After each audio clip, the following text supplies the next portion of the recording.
Incoming transmission from the future, Vancouver AI Community Meetup. And I'd like to invite you to stay for the last 20-minute talk about AI coding agents from Michael Yagudaev. Michael, you still here? Yeah. Nice. Michael built 52 companies last year in 52 weeks and killed 51 of them. He knows more about AI agent coding, agentic coding. He's changed his workflow 4 times in 4 years. This guy's our local source. There's this whole idea of building communities, or just not building communities, building companies in public. And you should look it up. It's a movement. It sounds simple, but when you talk about building companies in public, this guy is walking the walk. So they share their revenue receipts online every day to show the growth. They post all bugs, all responses. Everything that they do happens in public online, and he's done a great job of modeling that.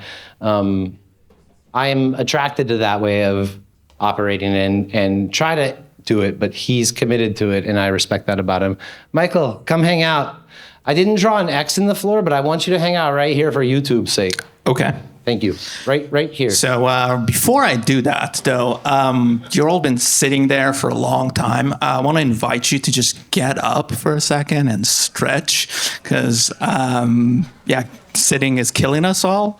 Let's just take a minute, stretch, curl, do this. Yeah. Thank you. Cool. Thank you, guys. Cool. So, is it working? Okay, perfect. So you want to stand right here, Chris? All right. Sweet. So Chris kind of introduced me a little bit. I want to talk about AI coding. And I tried to build 52 startups last year. So I sold a previous company that I had, and just trying to figure out what the hell to do next. So I thought, 12 startups in 12 months isn't cool, which is what Peter Levels talks about. I thought 52 startups in 52 weeks is cool. This year, you should guys probably do 365 startups in 365 days. Because why not? But in all seriousness, I did that just to figure out what to work on. So it took me 12 startups in 16 weeks to figure out what to work on. And then I can just stop because there's no more learning there. Figured out the startup that works for me, which is AudioWave. AudioWave lets you listen to text as high quality audio. Built it for myself, went viral, kind of kept building it, and then went to, this year I was kind of bored, so went to an SF startup, and I was trying to build a second brain AI. So worked with our beautiful American buddies there, trying to do that for a few months. And then Claude Code came out, and I had a bunch of new ideas. So I'm like, hey, what the hell not try to build all of those ideas, right? And then I started thinking, was I faster? Does it matter? And surprisingly, preparing for this talk, I thought it was a yes. And then I presented to Chris, and I realized it was a big, fat no. And why is that? Why is that? So I had to think about other people, and maybe it's just me. Right? You probably felt that way. I feel that way for sure. Why is it that we don't have 5 new Apples starting today? Like, why don't we have high quality startups there? So, because we're delivering more output, but we're not delivering more outcomes, and we're not delivering more polished apps. So we can build more stuff, but we're not building anything that people actually care about. So customers don't care if you have 5 people that you build your startup with. Your Spotify is built by thousands of people. Do you care? No, you want to stream a song and you want to listen to it without interruption. And that's what we should be building, stuff that people care about, not less. It's going to cost us less money. We should just figure it out. That's the job of me as a founder, is to figure it out. It's not your job, and I shouldn't be talking about that with you. I should be talking with you about keeping it simple and delivering something beautiful. So 2 concepts here that I want to introduce is So back in 1995, Paul Graham actually was able to build what is today kind of his version of Shopify. It was the first web app out there called ViaWeb. ViaWeb, e-commerce platform. If you don't know Shopify, I don't know what you're doing here. But yeah, so he built that in 1995, first web app there. And he was talking in one of his essays about, I was reading one of his essays, and he was talking about that they're able to ship things so fast that they can be on a call with a customer and then iterate and fix a bug for a customer on the call. When is the last time anybody has done that? I've never done that, honestly. Maybe once, maybe twice. And then I started thinking, maybe it's not about tech. Maybe it's about keeping it simple. And that's what allowed me to build all these 12 startups in 16 weeks, was keeping it simple. And then the other thing that enables us to build things quickly is this thing called leverage. So leverage is all about increasing our output with the same input. So in here we have a lever.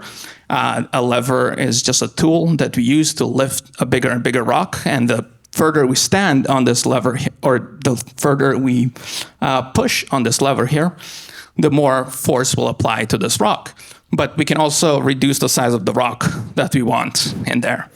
So that's reducing the scope, reducing the friction, and that's what that's all about. So it's a balance between these two things. And how do we get a balance? Well, we need to start with something really simple, and then we extend leverage as we build more tools. We can't overcomplicate our tools.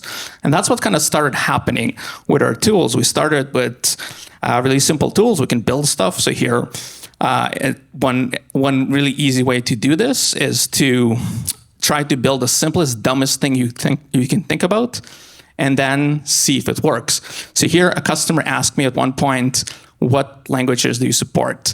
And even though I support many languages, I only focus on English because that's the language I speak, that's the language I listen to content in.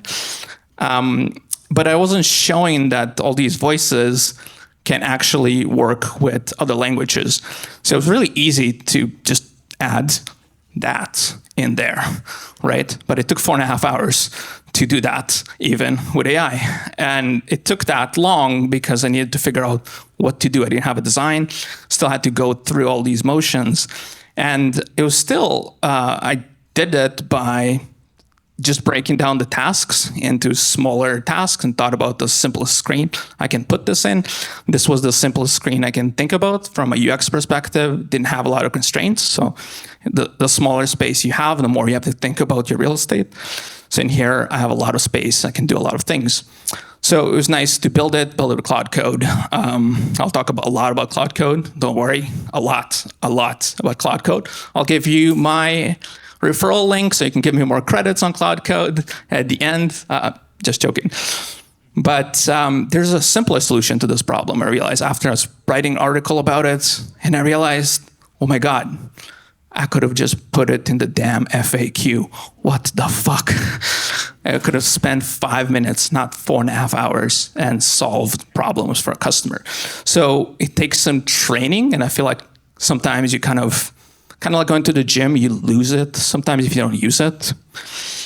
And then Claude Code is actually another really good example of not being fancy and not using all these fancy tools. So when they implemented search in Claude Code, instead of using like the cool state-of-the-art RAG, which is retrieval augmentation, you probably heard about it, but you have to maintain a separate data store and kind of sync between the chunks of code that you have, index them, and maintain all that. So the Claude team decided, what if we didn't do that? What if we use the model to just call really simple Unix tools like find and grep and so on and search through and see what happens? So they did that, and guess what? It was just good enough, and we still use that. So sometimes you just don't need to go to the complexity. You can always do it later. A lot of times you will, as a startup, you end up in this complicated mess because you were originally doing something a lot bigger, you kind of want to conquer the world, right? You want it to work on every platform, everywhere, all the time, but you end up working nowhere really well. So I was working at a SF startup. We were building, originally it's an SF startup, right? So you have to think big, which is a good thing. So we're trying to build an OS that will actually give you context on everything that's happening in your life and give the LLM context. So everything. We start by like forking pretty much Linux, I think, but then it was like, okay, let's do it to Android. And then it was like, oh, we can build a Mac app. So we build a Mac app there. But it's like, what about Windows? We want to build Windows. We don't need to build Windows. We just need to build a damn Mac app, and we need to integrate really deeply into it. And we have 4 freaking programming languages there. No amount of AI could help us with that. I promise you that. We try every day. I'll try every different model that was released every time, and none of them helped. So yeah. And then I just simplified it to, the team actually simplified it to just be Swift UI, and they still have Python. My next desktop app was just Swift UI and TypeScript. And I used my basic knowledge of Swift UI with Claude Code to build everything and organize things. So that was kind of the power that Claude Code gave me. So as I was saying, the tool's starting to get really complicated, and you kind of see it. We extend the lever over and over and over again. It's a good thing, but we have to kind of take it one step at a time. So first we had GitHub Copilot. GitHub Copilot just let us drop a comment in a file, and then like something like add a function to calculate taxes. He'll calculate the sales tax for you. Boom, you're done. Awesome. Very limited, you still have control of your code. Next came ChatGPT. ChatGPT, you can actually ask it, hey, write me a script to calculate tax on all of my products or my customers or invoices, whatever you want, and copy and paste that, drop into your code, and you have it kind of working. Then we integrated it into the environment where we code, so our IDE. We integrated into Cursor. We created a new IDE actually called Cursor and Windsurf, and we can actually start having conversation inside of our code editor. And then we can take it a step further, and we started building a little agentic flow in there. And the simplest agentic flow in there was just writing the code and then running it through a compiler or a parser on your system with like a simple, I think it was even pre-MCP, but it would run these tools automatically. And then if it didn't compile it correctly, it would just do another loop on there as well. And Claude Code came out, and then we had to throw out the whole freaking thing and start over, have an identity crisis. And I don't know if any of you had that happen. I had to change my whole workflow. So with Claude Code, instead of starting by looking, instead of asking it inside of my editor and seeing all my files open, I would start with the task. I'm like, holy shit, I'm a project manager now. What the fuck? Do I want to be a project manager? I mean, that's okay, but it worked really well. And I'll show you my workflow with Claude Code there and the limitations. So the other thing I want to talk about is this Andrew Karpathy's version of software 3.0. So 1.0 was a software that we used to write before with Python. So if this then that happens, kind of very rigid instruction, very predictable, very nice. And most of the software is written like that. Then we came up with machine learning. It's like, hey, here's a bunch of data, do some teeth whitening for me. So here's a before and after of teeth whitening, and let's actually do the teeth whitening there. So we have a neural net, and we figured it out in a diffusion model. And then the generative AI came out, and generative AI was more of a general. So with 2.0, we just focus on a task. With 3.0, we're general, and we start having LLMs that can do anything we want, create essays, summarize things, and so on. And we can actually now, interestingly, go back to 2.0 or 1.0. So our 3.0 code actually ends up generating so much code in the 1.0, so much so that we can't even review it all. Like I saw 125,000 line pull request on an open source project.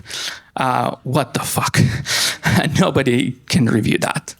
So there's paths we can go, and we can go from 3.0 to 2.0 by actually prompting it correctly. So we can specialize it by saying something like, hey, only change the person's smile or detect the person's smile. We can also ask it to write a script to detect the contours of the face, and it's known algorithms to detect stuff like that, and only do an infill on that. So we can start with 3.0 and kind of move it there and figure things out.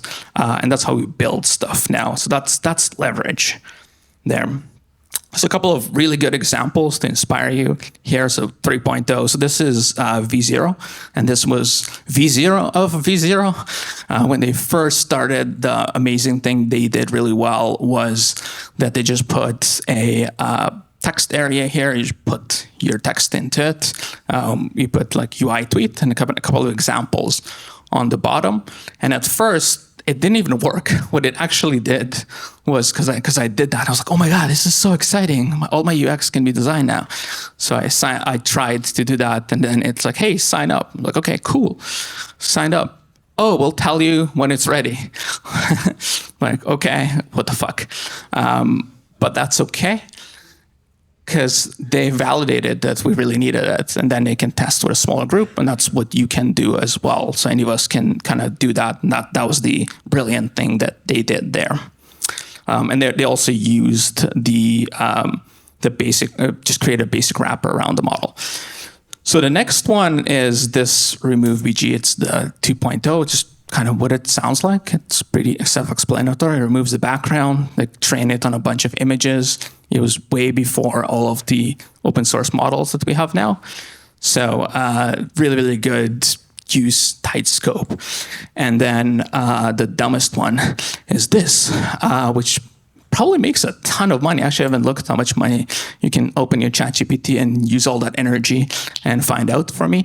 But it's a really simple and actually brilliant idea if you really think about it. What it allows you to do is it allows you to create a website of just links and kind of a social media profile, kind of just a couple of details about yourself, not a WordPress blog. You don't have to configure anything, buy anything. It's really, really easy and simple. Then just brilliantly done. So that's beautiful software there. A couple of ideas that I use to get more leverage on my code. So you can test a bunch of ideas in parallel. So talking about overusing, I'll show you what it means like after. But yes, I do run like 4 or 5 Claude Code sessions at once, sometimes more. My friends run 10 or so in parallel. And I just switch between them. I give them a task, switch between them, and ship it as much as I can. So the other thing you can do is, let me see what I wrote there.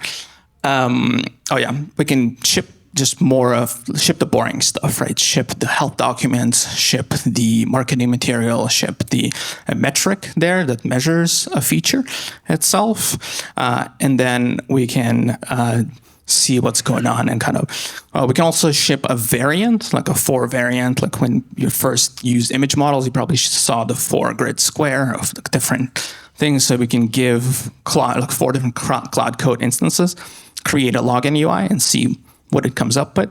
We can also be more explicit and tell it each one of them to do a different thing, because you want to explore a complicated problem and you don't know what the best approach is there. So that's really, really useful to innovate really fast. We can also just ship things. I run it overnight a lot. And what else do I have there? That's pretty much all I have to say there. Oh, and we can be data-driven actually here. So we can actually feed the post-hog MCP into it and ask it questions about and have it run experiments automatically. Here's an example of somebody really, really talented. So he's a AAA game designer that built this Echoes of Somewhere, and he used a lot of AI to create, like in game development, the creation of assets is really, really time consuming. The game mechanics is also hard, but you just have to generate a lot more assets than we do in our when we build apps. We don't need to generate as much assets. So he used it really well, just beautiful game, and he still used his taste and leveraged his skill set. And if you don't have these skill set, you build this and still make a ton of money. So Peter Levels built this game here. What if I told you this game generated over 100K in revenue to Peter? And he just vibe coded it and he had fun. So just a masterclass of business there, but just a little bit, maybe you should learn from that first guy there. But that's okay. You have to start somewhere, right? And if you're going to build anything like a vibe coding a game over a weekend, it's really, really fun. So I guess the party can't go on forever, unfortunately, as I found out this week. So we have 29 days. I think it was July 31st. So this is August 28th. Yeah. So you have 29 days to get as much Cloud Code usage as possible. That's what I read in this email.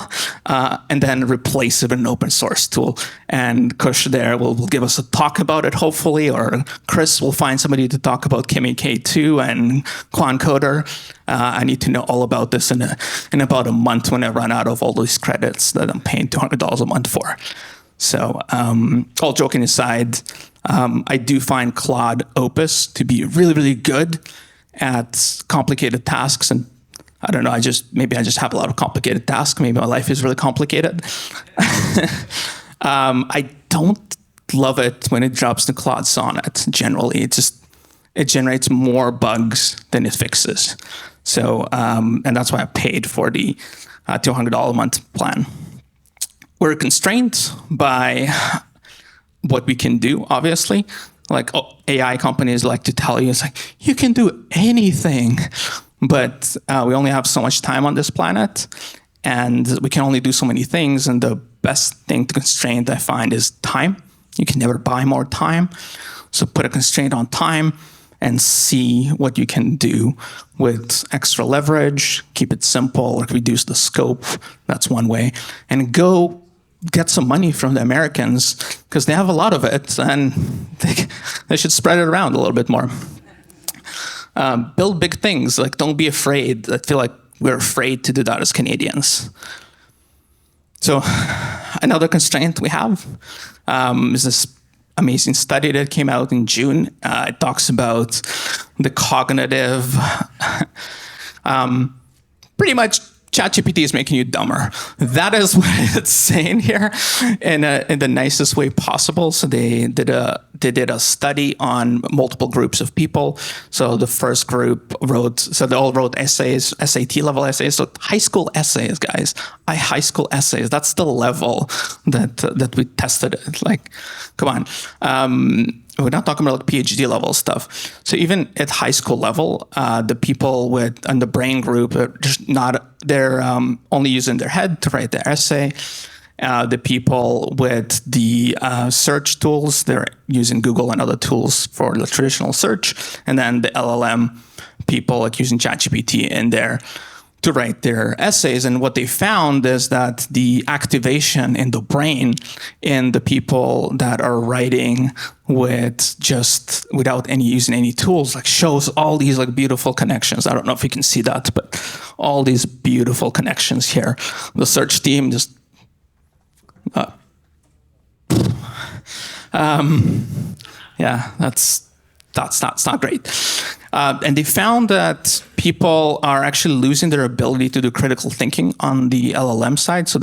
And it got worse. So they used it for months and months, and the study was going for months. So the first couple of essays, they kind of adjusted a lot of things and still did a little bit of work and thinking and had recall of what they wrote about, had some attachment to the topic. But by the third, fourth essay or so, they're just copy-pasting in ChatGPT. The evaluators described it as having soulless essays without any understanding. And after they're actually forbidden from using ChatGPT anymore, the worrying part is that they're not able to produce the essays like the first group, which is really interesting. So it's actually a prolonged effect. So it's like a muscle. You either use it or lose it. And we cannot lose any more critical thinking in our society. So this is a warning there. If you're not watching the news, like, people do not have critical thinking skills. I hope people in this room have it, but they do not have it, unfortunately. So to that, I said, don't outsource your thinking. Like, write your initial task yourself. Think about the initial solution, how you would build it, and then write it down and have the LLM help you come up with a better solution or different solution. So do some of the work yourself, and it will build better software that way too, I found. Thank you. Thank you. Woo. So LLMs produce a lot of crap. One way to kind of add some quality control into it is to close the loop, what we like to say. So give it a feedback. So I was mentioning earlier, so the first closing of the feedback loop is just compiling the software. But we can actually add automated tests into it. So we can, in my Claude.md, I have it write an automated test first, run it, make sure it fails. Then after it fails, write the implementation there, and it will write much better code in general. It will run itself for AI, for UI-related tasks. What I have it do is I have it take a screenshot, save the screenshot, and then critique its own screenshot and how close it is. And that works really well. And I also look at the screenshot after it's done to see that it did the right thing. The next thing we can do is we can actually create like a reviewer. We can ask it, hey, take a look at what you did. Was it good? Oh, maybe not. And you'll always say, oh, absolutely. I see what you mean now. I should not write 5,000 lines of code. And then it goes and writes 5,000 lines of code anyway. But it is getting better, honestly, with that. You have to prompt it sometimes. Sometimes you have to put it on a tighter leash. The last thing I want to mention there with that is Evals. So if you're writing 3.0 software, if you're using a lot of LLMs in your software, it's very unpredictable. And every time you change the prompt, what happens is that you have, you can actually make the system worse. Evals are a way to create a benchmark, pretty much question and answer, known answers to questions. And you just run your questions again and see if the answers are close to what you expected. You can also have an LLM as a judge that evaluates these answers, like how good was the answer by another LLM. So it's a whole topic that Chris can probably invite somebody smarter than me to talk about. Do you want to finish up? Will you jump ahead to your workflow? Sure. Michael, I will take. You're welcome to double back later if the questions come up, but this is the shit that people want to see, bro. This is the magic. This is like, not very many people do this, and the few that do wouldn't show it to you. Sure. So let me talk about my workflow a little bit. So like I said, I like to write my own. I start with a really simple linear ticket, usually. Just something really quick. Write it down, break it down into a couple of tasks, and then I'll think about how to implement it, probably. Hopefully I don't get lazy and get into those third group there. After reading that study from MIT, I want to do more of this thinking now. So I write down what I want. I just give it to the MCP server to pull it from linear. I run Claude Code with dangerously run without permissions because I don't have any crypto on my machine. And what's the worst that can happen? I see you smiling and laughing there, and you probably tell me a lot of bad things, but nothing has happened so far. So I have it generate a plan generally for me, sometimes a PRD, but I review the plan. Sometimes it'll add like a lot of stupid stuff in the plan that I don't need. You will try to think of all the edge cases that are just not important. So that's one area to just squeeze away and remove a lot of the complexity. So instead of a login system and doing a two-factor authentication, all sorts of crazy stuff that it might come up with, you can just delete, and that give you good results generally. Then I just ask it to execute, I kind of mentioned, closing the loop and running the automated tests. I have that in my Claude.md, so it'll do that automatically for me. And then right there, I don't know if you can see it, once it's done, it will ding me. So it will actually play sound or something like that. And it will let me know because I have like 4, 5, 6 of them running. What's the longest you ever got one running? I don't know because I just get too bored and it feels too long. So it feels. I've run it overnight, so I have no idea. I use Cafeinates. It's a Mac app that lets you like keep your computer awake. And so I'll caffeinate it, and then for 4 hours or so, and I'll go to sleep, giving it a task, and hopefully I don't get kicked out of Claude Code for that. But who knows? So that's pretty much what I do. A couple of honorable mentions here. So Cyrus is a tool that lets you link your linear to Claude Code, and you can assign a linear task to Claude Code, and Cyrus runs on your machine. It listens to new tasks that come up. So if you assign Cyrus to Claude Code, if you assign Cyrus to linear ticket, it will pull down that linear ticket and start executing it. Whatever is in Claude.md, it will start doing. So start implementing the ticket. And what you can do with that is if I'm at the gym and I have a bug in my mobile app, which happens sometimes, I can just write a quick linear ticket, boom, assign it to using Cyrus. And then when I'm back to my desk, I can take a look at it and fix that bug and get that out of my mind and build better software that way. I kind of switched the cursor lately back. I went to windsurf, now cursor. The reason I switched back to cursor, hilariously enough, was that I had too many windsurf rules in there and it was starting to be too slow, and I was already using Claude Code anyway. So switching back to cursor was really fast because there are no rules. Probably if I just delete all my windsurf rules, it'll be better because I use it as a Q&A more. So I'll ask it specific questions. So Claude Code, I'll ask it to perform tasks. For cursor, I'll ask it like specific questions, like what did you mean right here, kind of thing there. And I use repo prompt and other codes. I try to save everything that I have into Markdown files. So you can actually download like your Notion documents, everything into Markdown files, everything about the business, everything related to the product.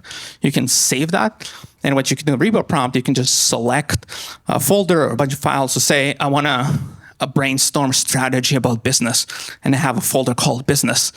So I copy that to repo prompt, drop it in ChatGPT, go for a walk, and then open ChatGPT in voice mode and talk to it. And that's just amazing. So like, don't stay inside, don't stay freaking seated, like use the tech. More about voice mode. So the one product of yours that you were building that I wanted to see. That I wanted to use was voice to Claude Code or voice to cursor, something like that. And you're building that, or why did you stop? Or like, yeah. I just want to do what you said, but instead of talking to my GPT and then feeding it back into my thingy, like I want to just talk to it, and you were building that, and what the fuck? So I started building that. So it's called Vibe Flows. I started building this thing. And I thought that my biggest problem is going to be initially just how latency was going to be my big problem. And it's going to be like, I need to generate speech really fast, right? But that stuff doesn't matter. It's the models themselves that are really slow. And when I started building it, I kind of realized that it's like, hey, my windsurf is taking like 10 seconds to respond. I'm too ADHD and I lose my attention span. In the same way that me and you talked to me earlier, like I hate Canva because I'm a shortcut guy, keyboard shortcut guy. And I don't prompt with fingers anymore. I only prompt with voice. But now I'm doing Claude Code and all the shit that you're talking about here, but I have to switch back and forth from GPT's little microphone to translate my text and then copy this shit in. Can you build us? Yeah, so build the dictation part helps already. So I want to answer your question, actually. So during the process of building it, what happened is I went to Web Summit and then I lost my freaking voice. And the last thing I wanted to do was speak to a damn computer. So I started typing again and I was like, wow, typing is kind of fun. Wow. So that's kind of a rock in the road there for me, unfortunately. I want to get into some question and answers because this guy's like the source. So thank you for revealing some of this shit earlier.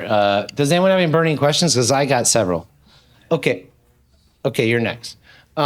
This whole new thing about like using agents plus GitHub to automate the whole software development process. So you vibe code up a piece of software, you commit it to Git, and then you start filing bug reports or PRs, and then you have your agent look for those things and then start to like prioritize tasks, and you can essentially have the community filing GitHub feature requests or bug reports or pull requests, and then essentially have my agents picking the good ones out of there vis-a-vis my overall goals and automating the whole thing. Have you started to fuck with this? Not quite, because I feel like so running in the background is something I just started playing around with for simpler tasks. I feel like still running in the foreground. We haven't quite figured it out. So I want to nail that part of it first. To be honest, otherwise you just wasting compute in there and wasting time. And not from an environmental perspective, I'm sorry. We're like 1% of pollution in the world. I'm an engineer, God damn it. So, I mean, just you're wasting your credits and you're going to run out of them. So that's why I haven't used it as much.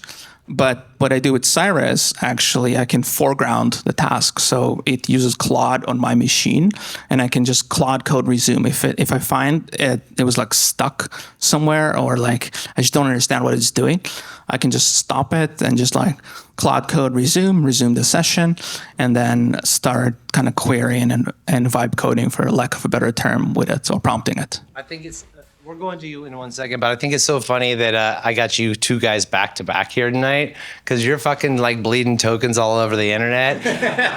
And he's like counting all the microwaves. I'm like, hey, Michael, just make a leaderboard to figure out which one ran the longest. He's like, that's so many microwaves. I want to be on top. It's actually what I love about this whole community is like we're excited about the opportunity and the possibility, and we're also like, trying to like hold it to account and figure out the best way forward or whatever. So anyway, homeboy in the back. I like the sliding scale and having both sides of it.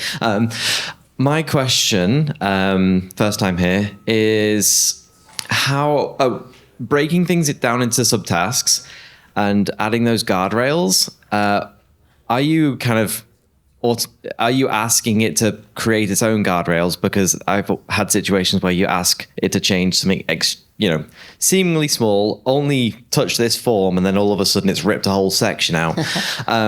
So are you building those guardrails in those tickets, in those subtasks, or are you trying to get the agent to work out its own guardrails?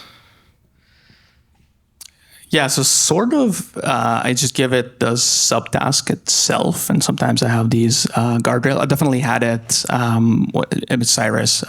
I give it a task to just implement the rewind button on like a different screen, but I was like, why didn't you go to the player to look at it? It just made stuff up, right? So it's still, I think it's an unsolved problem, unfortunately. To be honest, I'm figuring it out. I think all of us are kind of figuring it out.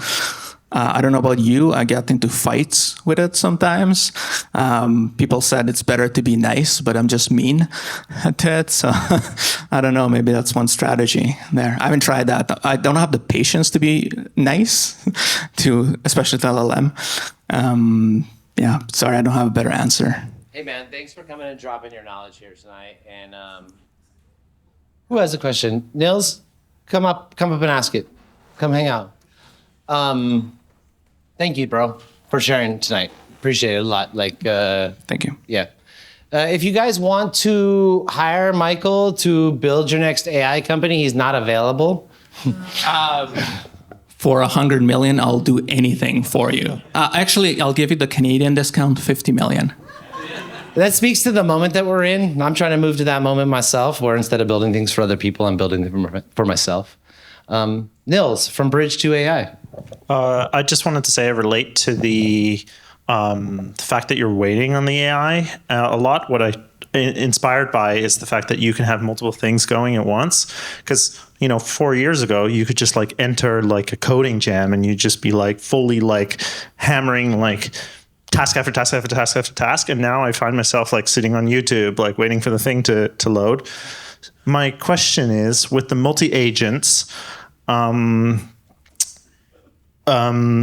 how do you manage like having so many pull requests on your same app go at once? Because I find that sometimes it can change a lot of things all over the place, and then merging another pull request, it becomes difficult. So that's the missing puzzle piece for me, to be able to set off many agents. Yeah, I struggle with it myself. So it's not just you. Like staying in the flow. Sometimes I'm having a great day and Claude Code is doing what I want. Sometimes they rate limit you and it gets dumb as hell, and you can't get anything done. So I feel you. I think I kind of run it on multiple workspaces in general, like on my laptop. I open multiple workspaces, like each thing on its own port. I have like a command to. It's beautiful. Come on. I skipped one of his slides earlier. Anthropic sent out an email to all users being like, we're shutting you guys all down because of 5% of users. It's him. But will they be all working on the same app at the same time? Yeah, they are. And then you merge the pull requests afterwards? I do merge the pull requests. So I tried to get them to write the smallest one. So I didn't show that slide, but it had the most. I'll show you actually. Yeah, because I was so happy with this. So this one here, it fixes a bug with importing images into my app. It converts them to Markdown in here, and it didn't take it into account like having a title tag in there. It changes the Markdown that get generated. And generates it right next to the URL, and it thinks it's part of the URL, and it generates a broken image. So I didn't really look into it. I just told LLM, hey, go do this, fix this thing. And it wrote it moved this line from here to here. And I realized I haven't looked at this code in like 8 months. Amazing. And it's fixed. If you look at it, it added all images to it. I was just doing it on one type of figure tag in there. So that was amazing. And then it generated tests for it as well. So it generated 4 tests. I needed 1 test for it. So I just kind of like, hey, what the F are you doing? Give me 1 test. And then I was like, okay, I'll give you 1 test. So I kind of have to babysit it a little bit still. And then sometimes I don't do a good job. And this thing happens. And I have, so exactly like one of the speakers, it took me 1 day to write this feature. And 7 days to fix all the damn bugs that it generated, like adding images to EPUB and exporting them. So the critical thing is this number here. It needs to be 100 lines of code or something, 500 lines of code, something tiny, like a human gives you. If another developer gave me a PR like that, I'll freaking fire them, or I'll try to get them fired, to be honest. This is the longest I've ever stayed in a sauna. In a sauna? Oh. Thank you. Okay. Thank you for the presentation. It was really good. Everything's falling down. I'm whole new to the AI community here. It's my first event with you guys. So I really enjoyed it. I won't say that first. As being I just graduated from computer engineering and still trying to find my way around. I'm still trying to get the hang of all AI and how to build everything. So what would be your suggestions or where to start the whole thing, given the fact that you did 52 times or more?